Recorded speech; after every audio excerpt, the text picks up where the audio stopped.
वक्षस्थल नित्यवास रसिकां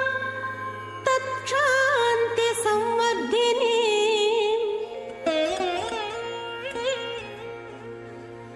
पद्मालंकृत पाणि पल्लवयुगां पद्मासनस्थां श्रियं वात्सल्यादि गुणोज्ज्वलां भगवती वन्दे जगन्मातरम्।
ओम नमः ओम श्री महालक्ष्मी नमः।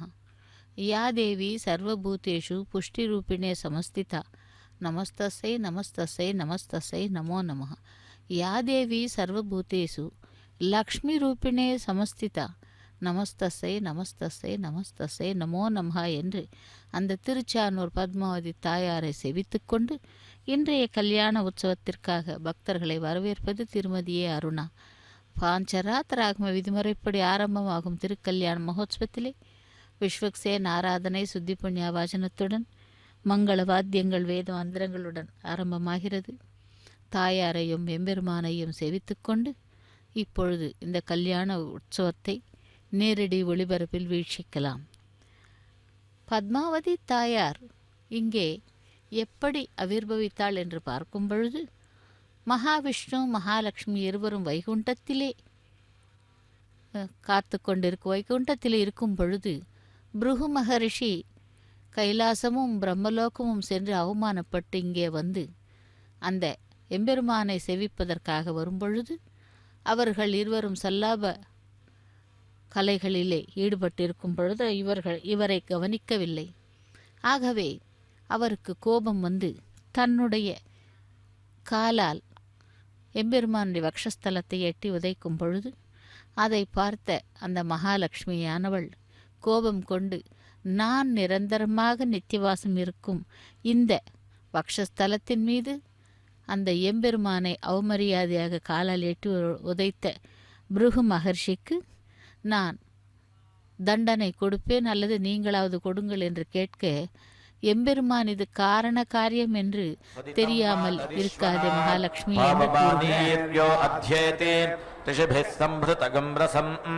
தஸ்மை சரஸ்வதி துஹே க்ஷீரகம் சர்ப்பிர்மதூதகம் பாவமானி ஸ்வஸ்த்யயனீஹி சுதுகாஹி பயஸ்வதீஹ ரிஷிபிः சம்ப்ருதோ ரசः ब्राह्मणेष्वमृतगं हितं पावमानीर्दिशन्तु नः इमं लोकमथो अमुं कामान् समर्थयन्तु नः देवीर्देवैः समाभृताः पावमानी स्वस्त्ययनीः सुदुघाहि घृतश्च्युतः ब्राह्मणेष्वमृतगं हितं येन देवाः पवित्रेण आत्मानं पुनते सदा तेन सहस्रधारेण पावमान्यः पुनन्तु मात् प्राजापत्यं पवित्रं शतोद्यामगं हिरण्मयं तेन ब्रह्मविदो वयं पूतं ब्रह्म पुनीमहे इन्द्रः सुनीते सह मा पुनातु सोमः स्वस्त्यावरुणः समीच्य यमो राजा प्रभृनाभिः पुनातु मा जातवेदा भोर्जयन्त्या पुनातु भूर्भुवः सुवः तच्छयोरावृणीमहे गातुं यज्ञाय गातुं यज्ञपतये दैवी स्वस्तिरस्तु नः स्वस्तिर्मानुषेभ्यः ऊर्ध्वन्यगातु भेषजम् शन्नो अस्तु द्विपदे शञ्चतुष्पदे ॐ शान्ति शान्ति शान्तिः।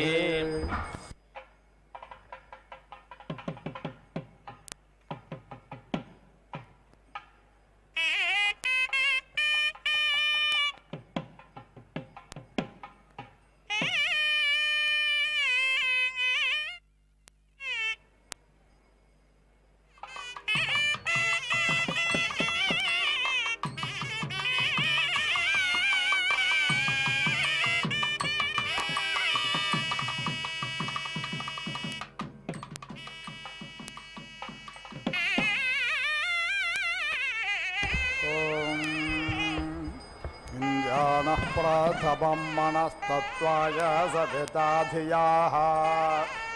अग्न्यार्याचर्निचाय पृथिव्या अद्या भारत युक्तेन मनसा वयं देवस्य सवितुः सवे स्वर्गे याय शक्त्याः युक्त्वाय सविता देवान् स्वाहयतो धिया दिवम् बृहज्योतिः करिष्यतः सविता प्रसोवादितान् युञ्जते मन उत युञ्जते धियो विप्रस्य बृहतो विपश्चिताः विहोत्राः दधे वयुना विदेगयन्महे देवस्य सवितुः परिष्टुतिः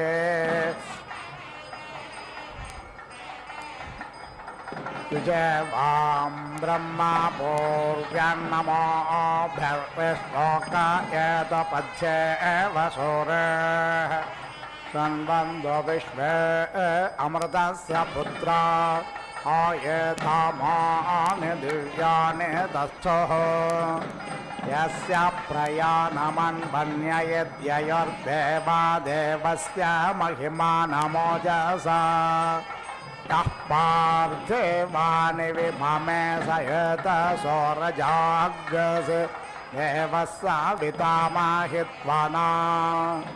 देवा सविता प्रसोभयज्ञं प्रसोभयज्ञपातिं भगाय निर्योगं धर्वः के तपोः केदन्नः पुनात् वाचस्पतिर्वाचं न स्पदतु इमन्नो देवसवितर्यज्ञं प्रणाय देवो यज्ञ सखिविदग्न सत्राजितं धनजितज्ञ स्वर्जितम् ऋचास्तोमज्ञ समर्धय गायत्रेण रथं तरं बृहद्गायत्र वर्तने स्वाहा देवस्य त्वा सवितुः प्रासावेश्विनोः बाहुभ्याम् वोष्णाहस्ताभ्याम् पृथिव्या सद आददे गायत्रेण छन्दसाङ्गिरस्मत्पृथिव्या सदस्थादग्निम्बोरेष्यमङ्गिरस्वदाभरा प्रेष्टोभेन छन्दसाङ्गिरस्वत् अभ्रेरसि नार्यसि त्वया वयमग्निज्ञसाघमखनेतम् सधस्थ आजागतेन छन्दसाङ्गिरस्वत् हस्ता आदाय सविता बिभ्रदभृग्नहिरण्यये अग्निर्ज्योतिर्निचाय पृथिव्या अद्या भारदानुष्टुभेन छन्दसाङ्गिरस्वत् प्रथोहर्तं वाजिन्नार्द्राववरिष्ठमनोसम्बतम् दिवि ते जन्म परममन्तरिक्षे तवनाभिपृथिव्यामधियो निरिते इञ्जाधाज्ञरासाभं युवमस्मिन् यामे वृषन्वसो अग्निम्भरं दमस्मयुं योगे योगे तवस्तारं वाजे वाजे हवामहे सखाय इन्द्रमूतये प्रतोर्वण्यवक्रामन्नसस्ते रुद्रस्य गानपत्यं मयो भूरेः पूर्वन्तरिक्षं वेः स्वस्ति ज्योतिरभयानि कृण्वन् पोष्णासयुजा सह पृथिव्या सदस्थादग्न्यम्बोरेष्यामङ्गिरस्वदाभरा अग्न्यम्बोरेष्यामङ्गिरस्वदच्छेमोऽग्न्यम्बोरेष्य मङ्गिरस्वद्भारिष्यामः अन्वग्निरुषसामग्रामख्यदन्वहानि प्रथमो जातवेदाः अनसूर्यस्य पुरुत्रा च रश्मेन नुद्यामाः पृथिवे आततन्था आगत्य वाद्यध्वा नग्न सर्वामृधो विदो नुते अग्न्यग् सधस्थे महति चक्षुषानि चेकेशते आक्रम्य वाजन् पृथिवीमग्निमिच्छरुचा त्वं भौमे ऋत्वाय नो ब्रूहि यतक्षणे मतं वयं योस्ते पृष्ठं पृथिवी सधस्थमा मान्तरिक्षसमुद्रो योनेः विख्याय चक्षुषा त्वमभितिष्ठपृतन्यतः उत्क्राममहते सौभागायास्मादास्थानाद्रविनोद वाजिन् प्रयज्ञस्यामसुमतौ पृथिव्या अग्निखनन्त उपस्थे अस्याः उदक्रमे द्रविणोदावाज्यर्वाकश्लोकज्ञशुक्रतं पृथिव्यां ततः खनेम सुप्रदेगमग्निज्ञस्वरुहान अधिनाकमुत्तमम् आत्वाजघर्मि मनसा घृतेन प्रतिक्षयन्तं भुवनानि विश्वा पृथन्ते पश्चावयसा बृहन्तं व्यचेष्ठमन्ये प्रभसन्दृशानम् विश्वतः प्रत्यञ्जन्यघर्म्य रक्षसा मनसा तज्जोषत मर्यस्रे स्पृहयत्वर्णो अग्निर्नाभिमृशे तन्वा गर्भोराणः परिवाजापदः कविरग्निर्हव्यान्यक्रमेत् दधद्रत्नानि दासुषे परित्वाग्नेपुरं वयं व्यप्रज्ञसहस्य धीमहे दृशत्वार्णं दिवे दिवे भेत्तारं भङ्गुरावताम् त्वमग्नेद्युभिस्त्वमासु सूक्ष्मनिस्त्वमद्भ्यस्त्वमश्मनस्परे त्वं वनेभ्यस्त्वमोषधेभ्यस्त्वं वृणां नृपत् जायसे शुचिः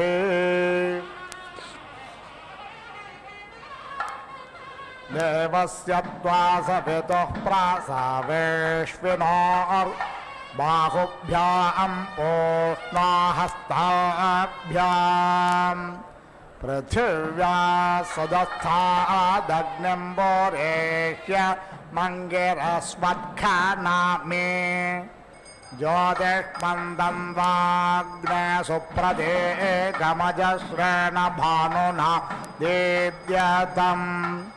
शिवं प्रजाभ्यो हिग्सन्तं पृथिव्या सदस्थादग्निम्बोरेष्य मङ्गिरस्वत्खानामः अपां पृष्ठमासि योनिरग्नः समुद्रमभितः पिन्वामानम् वर्धमानो महा आच पुष्कर दिवो मात्राय वरुम्ना प्राथस्व शर्मा च स्थो वर्मा च स्थो छिद्र बहुले उभे व्यचस्वते संवासाधामृतमग्निं बोरेह्यम् संवासाधाज्ञस्वर्विदा समेचे उरासात्मना अग्निमन्तर्बारिष्यन्ते ज्योतिष्मन्तमजस्रमित् पुरेष्यास विश्वभरा अथर्वा त्वा प्रथमो निरामन्थदग्ने त्वामग्ने पुष्करादद्यथर्वा निरामन्थताम् मूर्ध्वा विश्वस्य वाघ्रताः तमत्वादध्यङ्ग्रह पुत्र एध अथर्वणः वृत्राहनं पुरन्दरम् तमत्वापाध्यो वृषा समेदस्युहन्तमम् धनञ्जयज्ञरणे रणे सेदाहो तुष्वो लोके चेकित्वान् साधय यज्ञसोकृतस्य योनो देवान् हविषाय जास्यग्ने बृहद्यजमाने वयो दोः निहोता अहोदृषदने विधानस्त्वेषो दे दिवा आसदत्सु दक्षाः अदब्धव्रतप्रमदर्वसिष्ठः सहस्रम्भर शुचे जिह्वो अग्निः सग्नसेदस्व महा आस्य शोचस्व देववेतामः धूममग्न अरुषं मे येभ्यसृज प्रशस्तदर्शतम् अपो देवेरुपसृज मधुमतेरयक्ष्माय प्रजाभ्यः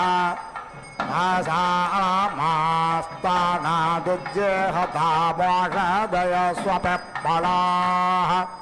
सन्देवायुर्मातरिष्मा दधातोत्थानाय हृदयं यद्विकस्तम् यो देवानाञ्चरसि प्राणथेन कस्मै देववशालस्तु तुभ्यम् सुजातो ज्योतिषा सह शर्म परोधमास दत्स्वाहा वासो अग्न विश्वरोपज्ञ संव्यायस्व विभावसो उदोतिष्ठस्वद्भराभानो देव्याधिया दृशे च भासा बृहतासो शुक्पनिराग्ने याहिषु शस्तिभिः ऊर्ध्व ऊषुण ऊतये तिष्ठा देवो न साविता ऊर्ध्वा वाजस्य समेताय दञ्जभर्मागद्धर् विह्वयामहे स जातो गर्भो असिरोदस्योरग्ने चारुर्विभृत ओषधीषु क्षेत्रस्य परितमाग्रस्य त्वं प्रमातृभ्यो अधिकनिक्रदद्योः स्थिरो भवभेद्वङ्ग आशुर्भवभाज्यर्पन् पृथुर्भवसुषदस्त्वमग्नेः पुरेशवाहनः शिवो भव प्रजाभ्यो मानोषेभ्यस्त्वमङ्गिरः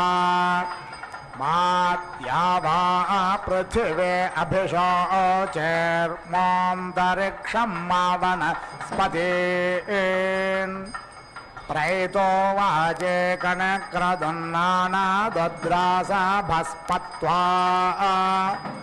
भरन्नग्निं वोरेष्यम्मापाद्यायुषः पुरा वृषाग्निं वृषानं भरन्नपाङ्गर्भग समुद्रियम् अग्न आयाहि वीतये ऋतज्ञ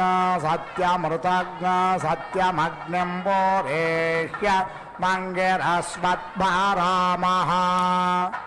ओषधय प्रते मोदध्वमग्निमेतज्ञ शिवमायन्तमभ्यत्रायुष्माः व्यस्यन् विश्वा अनिरा अमेवा निषेदन् अपादुर्मतिञ्जहि ओषधय प्रते गृह्णेत पुष्पावत् प्रसोपरिः ओषधे प्रति गृह्णेत पुष्पावत् स्वपिप्पलाः अयं वो गर्भऋत्वयः रत्नग सधस्थमासदत् विपाजसा पृथुनाशोषो च नो बाधस्मद्विषो रक्षसो अमेवोः सुशर्माणो बृहतः शर्माणश्चामग्नरहग सुहवस्य प्रणेतौ आपोहिष्ठामयो भुवस्तान ऊर्जेदधातना महेरणाय चक्षसे यो वशिवतमोरसस्तस्य भाजयते खणाः कुशतेरेव मातराः तस्मा अरङ्गमामवो यस्य क्षयाय जिन्वथा आपो जनयाथा जनः मित्रसज्ञसृज्या पृथिवीं भूमिं ज्योतिषासः प्रजादञ्जातवेदसमयक्ष्मायत्वा सज्ञसृजामि प्रजाभ्यः रुद्रासज्ञसृज्या पृथिवीं बृहज्योतिस्समेधिरे तेषां भानुरजस्रयुच्छुक्रो देवेषु रोचते सज्ञसृष्टां वसुभिरुद्रेभिः कर्मण्यां मृदम् हस्ताभ्यां मृद्वें कृत्वा सेने बाले कृणोतु ताम् सेने बाले शोकपर्दाशो कुरेरासौपसा सातुभ्यामदिते मह्योखां दधातु हस्तायोः उखां कृणोतु शक्त्या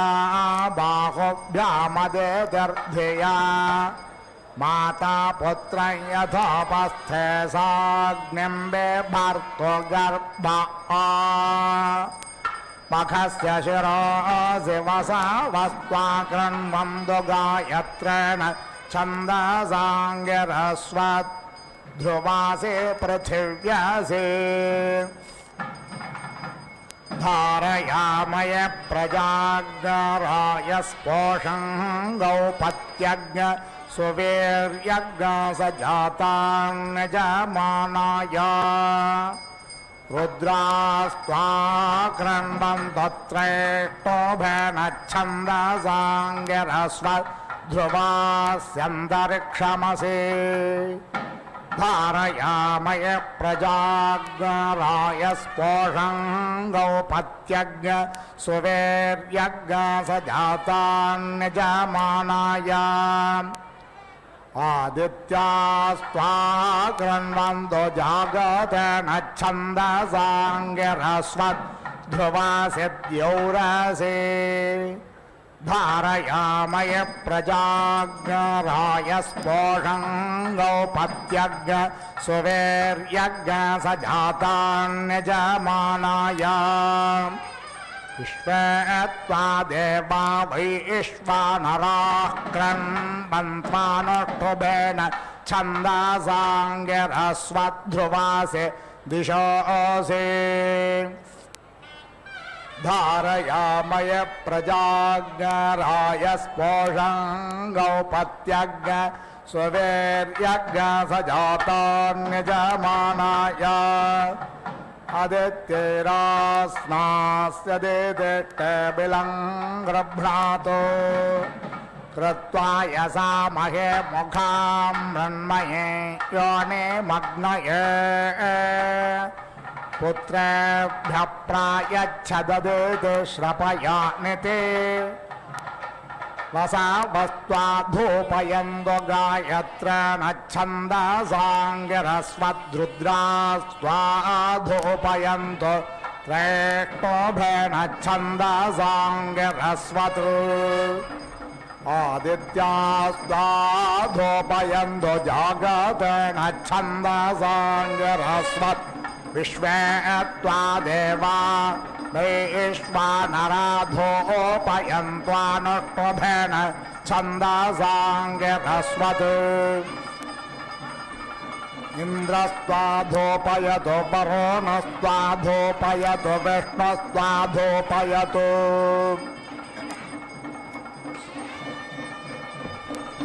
आदिदेष्टा देवी विश्वदेव्यावती पृथिव्या सदस्थे अङ्गिरस्वत्खानत्ववता देवानां त्वा पत्नेर्देवेर्विश्वदेव्यावती पृथिव्या सदस्थे अङ्गिरस्वद्ददतोऽखे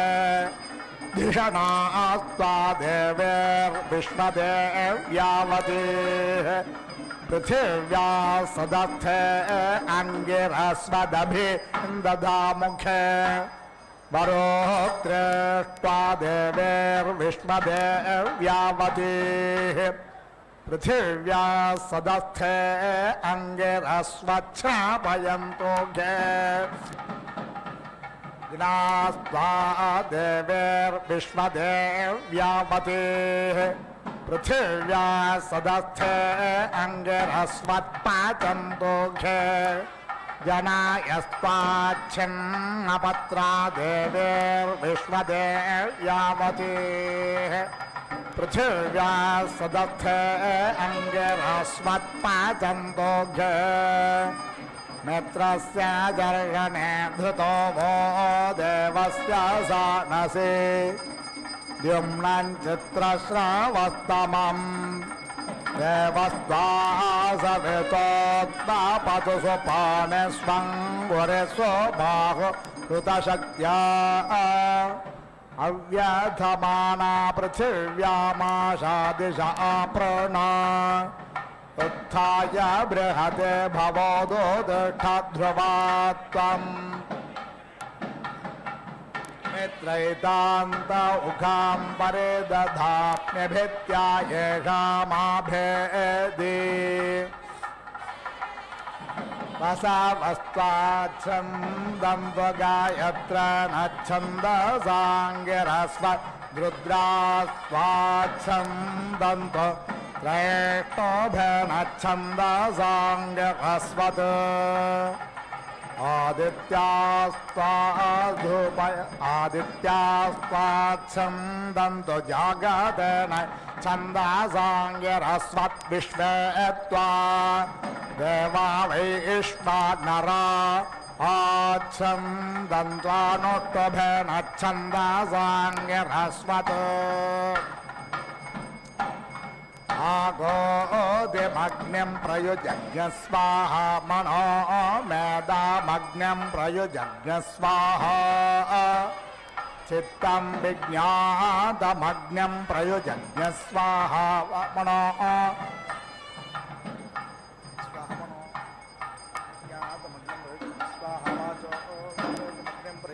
स्वाहा प्रजापतये मनवे स्वाहाग्नये वैश्वानराय स्वाहा विश्वो देवस्य नेतुर्मर्तो वरेदसख्यं विश्वो राययेषु ध्यतिद्युम्नं मृणेत पुष्यसे स्वाहा मासु बिद्धा मासु ऋषोऽम्बाधिष्णुवीरयस्वसो अग्निश्चेदङ्कारिष्यथः दृग्गाः स्वदेवे पृथिवी स्वस्तया आसुरे माया स्वधया कृतासि जुष्टं देवेभ्य इदमस्तु हव्यमरिष्टा त्वमुदेहि यज्ञ अस्मिन् सत्विरासुदप्रत्नोः तावरेण्यः सहसस्पुत्रो अद्भुतः परस्या अधि सम्पतो पार्वा अभ्यातारा यत्राहमस्मिता आवा परमस्या परामतो रोहिदश्म इहागहि पुरेष्य पुरप्रियोऽग्ने त्वन्तारामृधाः यदग्ने कानि कानि चिदाते दारो निदध्मसि सर्वं तदस्त्वत घृतं तज्जोषस्वयवेष्ट्या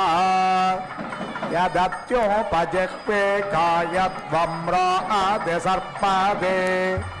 सर्वं तदस्त्वत घृतं तज्जोषस्वयवेष्ट्या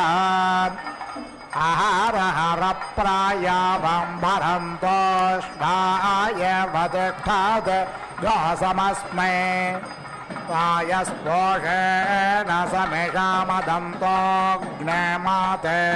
प्रदेवे सारिषामा नाभा पृथिव्या समिधाने अग्नौ रायस्पोषाय बृहते हवामहे इरं मदं बृहदग्धं यजत्रं चेतारमग्निं पृतानासु सासगिम् यास्येना अभेत्वारेराव्याधिने रुगाना उता येस्तेनाय च तस्कारास्ताग्रस्ते अग्नेऽपि दधाम्यास्ये दग्गष्ट्राभ्याम् अलिं लोञ्जम्भेस्तस्कारा उता हनव्याग्रस्तेनां भगवस्ताग्रस्तङ्खाद सुखादितान् ये जनेषु मलिं लावस्तेनासस्तस्कारावने ये कक्षेष्वगायवस्ताग्नस्ते दधामि जम्भायोः यो अस्मभ्यमराधीयात् नान्त्वेषादे जनाः निन्दाद्यो अस्माभिप्साच्च सर्वं तम् अस्मसाकुरु सग्गसेदं मे ब्रह्म सग्गसेदं वीर्यं बलम् सग्गसेदं क्षत्रं जिष्णुयस्याहमस्मि पुरोहितः उदेशां बाहो आतिरमुत्वर्चो अथो बलम् क्षिणोमि ब्रह्माणामित्रानुन्नायामि स्वा अहम् अन्नापतेर्नस्य नो देह्यनमेवस्य सुष्मिणः प्रप्रादातारं दारिष ऊर्जन्नो देहि द्विपदे चतुष्पदे विश्वकर्मणे स्वाहा पुनस्त्वादित्या रुद्रावसा वसमिं दधां पुनर्ब्रह्माणो वसुनेध यज्ञैः घृतेन त्वं तन्वं वर्धयस्व सत्याः सन्तो यजमानस्य कामा स्वाहा आज्ञा वैष्णवमित्य आज्ञा वैष्णवम् एकादशकपालमित्येकादशकपालं नृति वपेत् अभिचरन्नित्यभिचरन् सरस्वती आज्यभागे त्याज्यभाग स्यात् बार्हस्पत्यः चरुः यत् आज्ञा वैष्णव इत्य आज्ञा वैष्णवः एकादश कपाल इत्येकादश कपालः भवति अग्निः सर्वा आह देवता आह विष्णुः यज्ञः देवताभिः च एव एनं यज्ञेन च अभीति चरति सरस्वती आज्यभागे त्याज्यभागा भवति वाक् वै सरस्वती वाचा एव एनम् अभीति चरति बार्हस्पत्यः चरुः भवति ब्रह्मा वै देवानां बृहस्पतिः ब्रह्मणा एव एनम् अभीति चरति प्रतीति वै परस्तात् अभिचरन्तमित्यभिचरन्तम् अभीति चरन्ति द्वे द्वे इति द्वे द्वे पुरोनुवाक्ये इति पुरः अनुवाक्ये कुर्यात् अतीति प्रयुक्त्या इति प्रयुक्त्यै एतया एव यजेत अभिचर्यमाण इत्यभिचर्यमाणः देवताभिः एव देवता आह प्रतिचरतीति प्रतिचरति यज्ञेन यज्ञं वाचा वाचं ब्रह्मणा ब्रह्मा सह देवता आह च एव यज्ञं च मध्यतः व्यवसर्पतीति वि अवसर्पति तस्य न कुतः च न उपाव्याध इत्युपाव्याधः भवति न एनम् अभिचरन्नित्यभिचरन् स्तृणुते आज्ञा वैष्णवमित्या आज्ञा वैष्णवम् एकादश कपालमित्येकादश कपालं निरति वपेत् यम् यज्ञः न उपनमेदित्युपानमेत् अग्निः सर्वा आह देवता आह विष्णुः यज्ञः अग्निं च एव विष्णुं च स्वेन भागधेयेनेति भागधेयेन उपेति धावति तौ एव अस्मै यज्ञं प्रेति यच्छतः उपेति एनं यज्ञः नमति आज्ञा वैष्णवमित्या आज्ञा वैष्णवं घृते चरुं निरति वपेत् चक्षुष्काम इति चक्षुः कामः अग्नेः वै चक्षुषा मनुष्या आह वीति पश्यन्ति यज्ञस्य देवाः अग्निं च एव विष्णुं च स्वेन भागधेयेनेति भागधेयेन उपेति धावति तौ एव अस्मिन् चक्षुः दत्तः चक्षुष्मान् एव भवति धेन् वै वै एतत् रेतः यत् आज्यम् अनडुहः तण्डुलाः मिथुनात् एव अस्मै चक्षुः प्रेति जनयति घृते भवति तेजः वै घृतं तेजः चक्षुः तेजसा एव अस्मै तेजः चक्षुः अवेति रुन्धे इन्द्रियं वै वीर्यं वृङ्क्ते भ्रातृव्यः यजमानः अयजमानस्य अध्वरकल्पामित्यध्वरा कल्पां प्रतिनिरिति वपेत् भ्रातृव्ये यजमाने न अस्य इन्द्रियं वीर्यं वृङ्क्ते पुरा वाचः प्रवदितोरिति प्रवदितोः निरिति वपेत् यावती एव वाक् ताम् अप्रोदितामित्यप्र उदितां भ्रातृव्यस्य वृङ्क्ते एताम् अस्य वाचं प्रवदन्तीमिति प्रवदन्तीम् अन्याः वाचः अनुप्रेति वदन्ति ताः इन्द्रियं वीर्यं यजमाने दधति आज्ञा वैष्णवमित्या आज्ञा वैष्णवम् अष्टाकपालमित्यष्टाकपालं निरति वपेत् प्रातः सवनस्येति प्रातः सवनस्य आकाल इत्या आकाले सरस्वती आज्यभागे त्याज्यभागा स्यात् बार्हस्पत्यः चरुः यत् अष्टाकपाल इत्यष्टाकपालः भवति अष्टाक्षरेत्यष्टा अक्षरा गायत्री गायत्रं प्रातः सवनमिति प्रातः सवनं प्रातः सवनमिति प्रातः सवनम् एव तेन आप्नोति आज्ञा वैष्णवमित्या आज्ञा वैष्णवम् एकादशकपालमित्येकादश कपालं निरति वपेत् माध्यन्दिनस्य सवनस्य आकाल इत्या आकाले सरस्वती आज्यभागे त्याज्यभागा स्यात् बार्हस्पत्यः चरुः यत् एकादशकपाल इत्येकादश कपालः भवति एकादशाक्षरेत्येकादश अक्षरा त्रिष्टुप् त्रैष्टुभं माध्यन्दिनं सवनं माध्यन्दिनम् एव सवनं तेन आप्नोति आज्ञा वैष्णवमित्या आज्ञा वैष्णवम् द्वादश कपालमिति द्वादश कपालं निरिति वपेत् तृतीय सवनस्येति तृतीया सवनस्य आकाल इत्य आकाले सरस्वती आज्य भागेत्याज्य भागा स्यात् बार्हस्पत्यः चरुः यत् द्वादश कपाल इति द्वादश कपालः भवति द्वादशाक्षरेति द्वादश अक्षरा जगति जागतं तृतीय सवनमिति तृतीय सवनं तृतीय सवनमिति तृतीय सवनम् एव तेन आप्नोति देवताभिः एव देवता आह प्रतिचरतीति प्रतिचरति यज्ञेन यज्ञं वाचा वाचं ब्रह्मणा ब्रह्मा कपालैः एव छन्दागुंसि आप्नोति पुरोडाशैः सवनानि मैत्रा वरुणमिति मैत्रा वरुणम् एककपालमित्येका कपालं निरिति वपेत् वशायै काले या एव असौ भ्रातृव्यस्य वशा अनुबन्ध्येत्यनुबन्ध्या सो इति एव एषा एतस्य एककपाल इत्येका कपालः भवति न हि कपालैः पशुम् अर्हति आप्तुम् असौ आदित्यः नावीति अरोचता तस्मै देवाः प्रायश्चित्तिम् ऐच्छन् तस्मै एतं सोमा रौद्रमिति सोमा रौद्रं चरुं निरिति अवपन् तेन एव अस्मिन् रुचम् अदधुः यः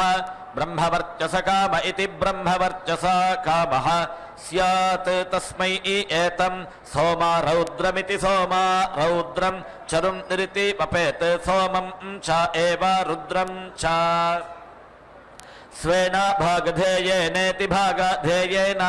उपेति धावति तौ एव अस्मिन् ब्रह्मवर्चसमिति ब्रह्मवर्चसं धत्तः ब्रह्मवर्चसीति ब्रह्मवर्चसी एव भवति तिष्या पूर्णमास इति तिष्या पूर्णमासे निरिति वपेत् रुद्रः वै तिष्यः सोमः पूर्णमास इति पूर्णमासः साक्षादिति सा अक्षात् एव ब्रह्मवर्चसमिति ब्रह्मवर्चसम् अवेति रुन्धे परिश्रित इति परिश्रिते याजयति ब्रह्मवर्चसस्येति ब्रह्मवर्चसस्य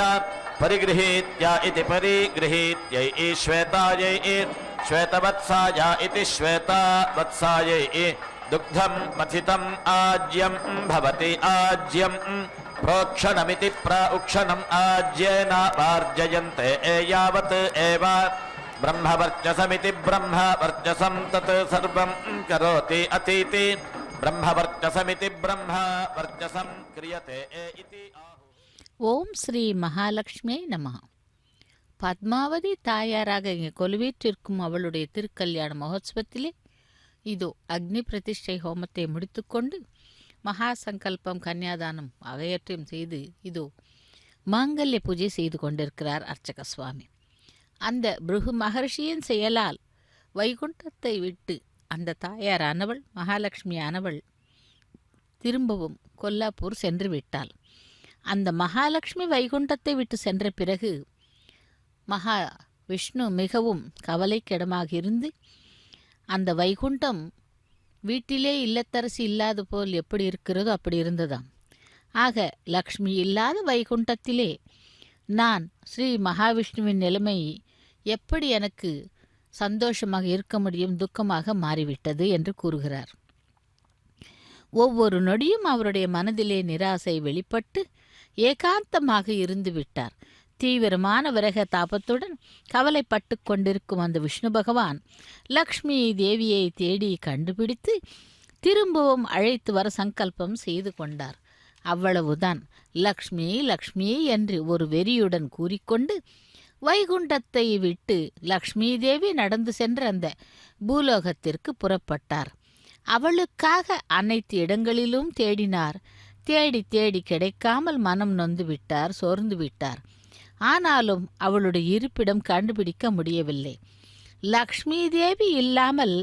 வைகுண்டம் திரும்பிச் சென்றால் நன்றாக இருக்காது என்று நினைத்தார். அப்படி இதோ மாங்கல்ய பூஜை முடிந்து மாங்கல்ய தாரணத்தை நாம் சேவிக்க இருக்கிறோம். லக்ஷ்மி ரமண கோவிந்தா கோவிந்தா கோவிந்தா என்று திருச்சானூர் பத்மாவதி தாயாருடைய திருக்கல்யாண மகோத்சவத்திலே மாங்கல்ய பூஜை நடைபெற்று கொண்டிருக்கிறது. அகிலாண்ட கோட்டி பிரம்மாண்ட நாயகனுடைய அனபாயினி என்று கூறப்படும் அந்த மகாலட்சுமியானவள் இங்கே பத்மாவதியாக கொலுவீற்றிருக்கிறாள். தாயாரை சேவிக்கலாம், அவளுடைய அனுகிரகத்தை பெறுவோம். ஓம் ஸ்ரீ மகாலட்சுமி நமஹா என்று சேவித்துக்கொண்டு பத்மாவதி தாயாரை நாம் இப்பொழுது கல்யாண உற்சவத்திலே மாங்கல்ய பூஜையை செவிக்கலாம். அந்த மாங்கல்ய பூஜை முடிந்து மாங்கல்ய தாரணம் நடைபெற உள்ளது. அப்படி உண்மையில் லக்ஷ்மி தேவி இல்லாத வைகுண்டம் வேலைக்கு உதவாது என்று நினைத்து இப்படி பல பல விதங்களாக கவலைப்பட்டு திரும்ப திரும்ப தேடி தேடி இறுதியில் ஸ்ரீனிவாசன் பூவராக க்ஷேத்திரமான வேங்கடாத்திரிக்கு வந்தார். விஷ்ணு பகவான் மீது கோபம் கொண்டு இருந்த அந்த மகாலட்சுமி ஸ்ரீ வைகுண்டத்தை விட்டு நேராக பாதாள உலகிற்கு சென்றாளாம்.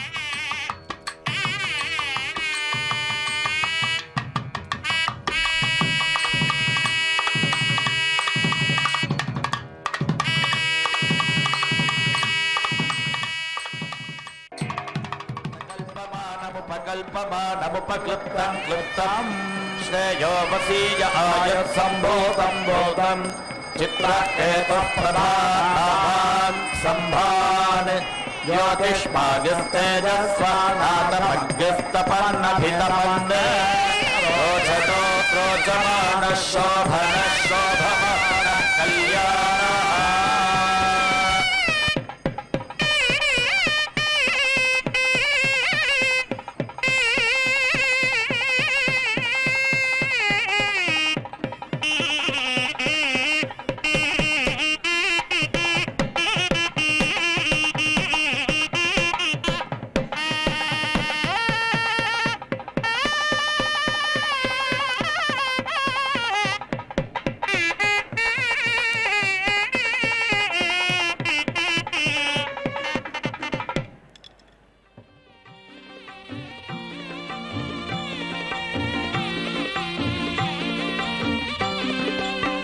శ్రీ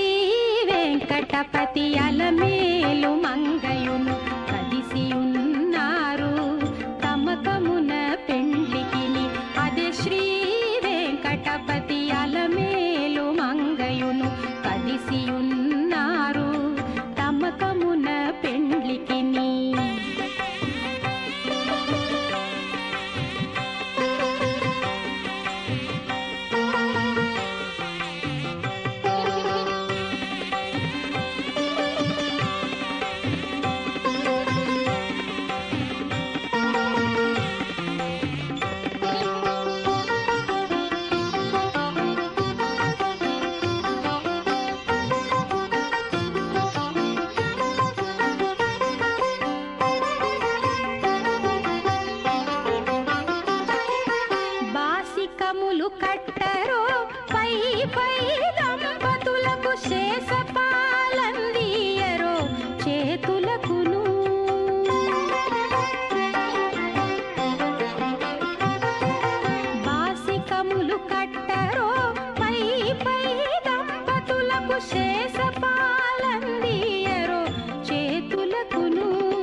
ऐन्द्रम् एकादशकपालमित्येकादश कपालम् निरतिमपेत् मारुतम् सप्तकपालमिति सप्तकपालम् ग्रामकाम इति ग्रामकामः इन्द्रम् च एव मरुतः च स्वेन भागधेयेनेति भागधेयेन उपेति धावति ते एव अस्मै सजातानिति स जातान् प्रेति यच्छन्ति ग्रामी एव भवति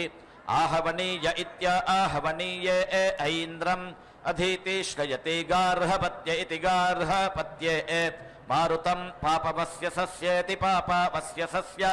विधृत्य इति विधृत्यै सप्तकपाल इति सप्तकपालः मारुतः भवति सप्तगणा इति सप्तगणाः वै मरुतः गणश इति गणाशः एव अस्मै सजातानिति स जातान् अवेति रुन्धे अनुच्यमान इत्यनु उच्यमाने एति साधयति विषम् एव अस्मै अनुवर्त्मानमित्यनुवर्त्मानं करोति एताम् एव निरतिमपेत् यः कामयेत क्षत्राय च विषे च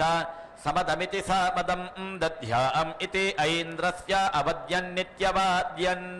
ब्रूयात् इन्द्राय अन्विति ब्रूहि इति आश्राव्येत्य आश्राव्य ब्रूयात् मरुतः यजा इति मारुतस्य अवद्यन्नित्यवाद्यन्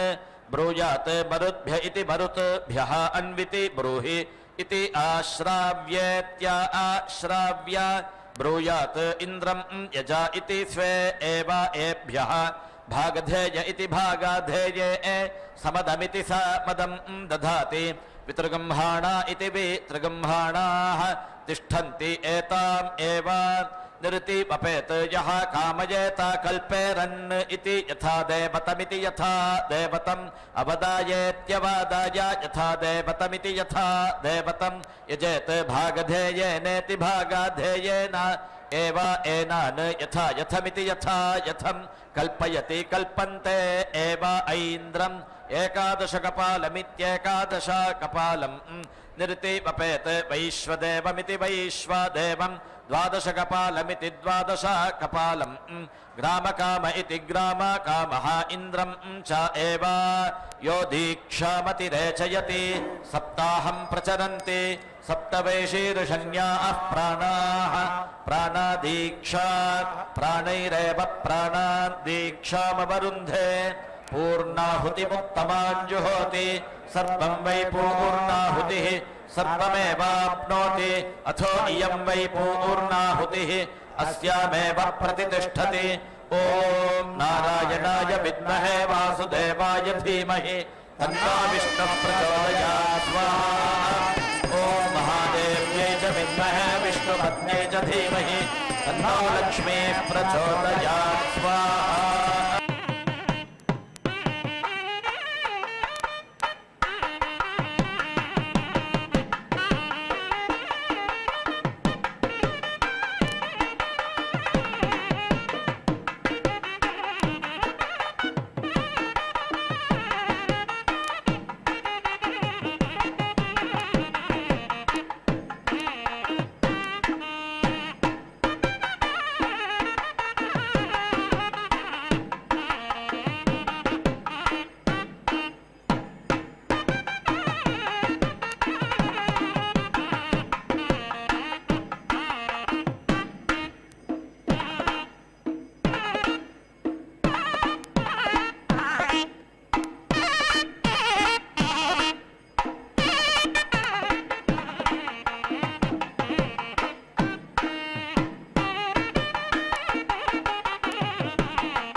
ननाथो ननाथः सदा वेङ्कटेशं स्मरामि स्मरामि। हरे वेङ्कटेश प्रसीद प्रसीद। प्रियं वेङ्कटेश प्रयच्छ प्रयच्छ।